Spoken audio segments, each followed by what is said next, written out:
પપ્પા ભારત મોઢું એમ કે ધાર્મિક મોઢું સરસ. હા તો બેટા એક વખત વિષ્ણુ ભગવાન બેઠા હતા, એમની જોડે લક્ષ્મી માતા બેઠા. સાંભળ્યા બેટા? તો વિષ્ણુ ભગવાનના હાથમાં સુદર્શન ચક્ર, એમની પાયનું વાહન ગરુડ. તો ગરુડ કે વિષ્ણુ ભગવાનને, પ્રભુ તમારે ચાહે આવવું હોય તો મારા ઉપર બેહો, એટલે હું ફટાફટ તમને બધે પહોંચાડી ગયો. તો હું જેટલો શક્તિશાળી છું, જો હું ન હું તો તમને કોણ લઈ જાય? ભગવાન કે સાચી વાત, સારું સારું. એટલે સુદર્શન ચક્ર ભગવાનના ચક્ર હતો ને, ચક્ર બોલ્યું, અરે પ્રભુ આ તમારી વાહ વાહ થાય ને, આ બધી તમારા લોકો આવીને પગે પડી તો મારા કારણે. કેમ કે હું શું, એટલે તમે ગમે એને આ મારું ચક્ર મને મેલો એટલે હું ગમે એનું માથું કાપી નાખું. બધા તમારા બીએ, તમારાથી બીએ ને તમારા પગમાં પડે. ભગવાન કે હારું. એટલે બાજુ લક્ષ્મી માતા બેઠા હતા. લક્ષ્મી માતા કહેવાના, ભગવાન કે તમે નસીબદાર કહેવો, એટલે મારા એવી રૂપાળી તમને પત્ની મળી.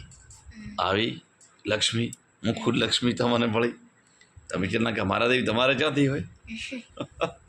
આ રૂપાળો ઘણો હોય ને અભિમાન ઘણું હોય બેટા. એટલે ભગવાન ખારો. એટલે ભગવાને વિચાર કર્યો આ ત્રણનો અભિમાન ઉતારવું છે. આ ભગવાન લીલા કરીએ બેટા, લક્ષ્મી માતાનો અભિમાન ન હોય પણ લીલા કરી. એટલે એમણે ગરુડ મને હનુમાનજીની યાદ આવે છે, તો ફટાફટ જાય હનુમાનને ચીડીને આય. એટલે ગરુડ તો જો હનુમાન દાદા પાસે, હનુમાન દાદા બેઠા હતા, તપ કરતા હતા હિમાલયમાં. ગરુડ તો પોતે ફટ કરતો હિમાલયમાં. હિમાલયમાં રહીને હનુમાન દાદા બેઠા હતા. અહીંયા જઈને હનુમાન દાદાને કે, ઓ હનુમાનજી, કે હનુમાન દાદા કે શું, કે તમને ભગવાન યાદ કરે છે.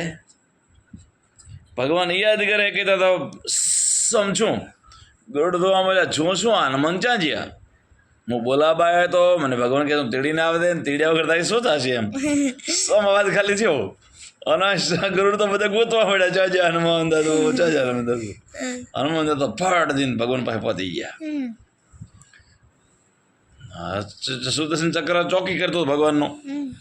હનુમાન દાદાને સીધા ભગવાન પાસે રહીને પગે પડી ભગવાન તાંતર ગળે મળ્યા, બાથમાં ખાલી આપણે હનુમાન દાદાને. હનુમાન દાદા ક્યાં મળ્યા હતા? તો તમે કેવી રીતે આવ્યા? પાછું સુદર્શન ચક્ર ચોકી કરતો તો તમે રોક્યા નહીં? એટલે કે હા ભગવાન મને રોકવા એને ટ્રાય કર્યો, પણ હવે હું તો એના મેં વઢવા જઉં તો થઈ જાય મોડું. એટલે મેં એને પકડીને મારી દાઢીમાં દબાવી પૂરું આજી દાઢીમાં હડારું. ભગવાન હશા. અને પછી ભગવાન આમાં જોયું કે ભગવાનની બાજુમાં લક્ષ્મી માતા ઊભા હતા. પાછું ભગવાને પેલું કીધું મારો ભગત મળવા આવે તમે તૈયાર થયો. લક્ષ્મી માતા તૈયાર થઈને આમ રહ્યા. એટલે હનુમાન કે પ્રભુ આ સીતા માતા છે, જાનકી માતા ક્યાં જ્યાં? આ દાસી કેવું તમારી પાસે ઊભી છે? ત્રણનો અભિમાન ઉતરી ગયો. લક્ષ્મી માતા ને તો ગાલ્યો કે સીતાજી મારાથી રૂપાળા હતા. ગોલે ચક્ર તો કહેવાય મને મેલો, સુદર્શન ચક્ર તો મને મેલો. હનુમાન દાઢીથી બારું કાઢી મઢ છૂટ્યું. અને ગરુડ તો જો હિમાલયમાં ગોતે હરો. આમ બધાને હનુમાન દાદા અભિમાન ઉતાર્યું. એટલે અભિમાન કદી કરવું નહીં. ન રૂપનું અભિમાન કરવું, ન જ્ઞાનનું કરવું, ન બળનું કરવું, કોઈનું અભિમાન કરવું નહીં. ચલો જય સીતારામ.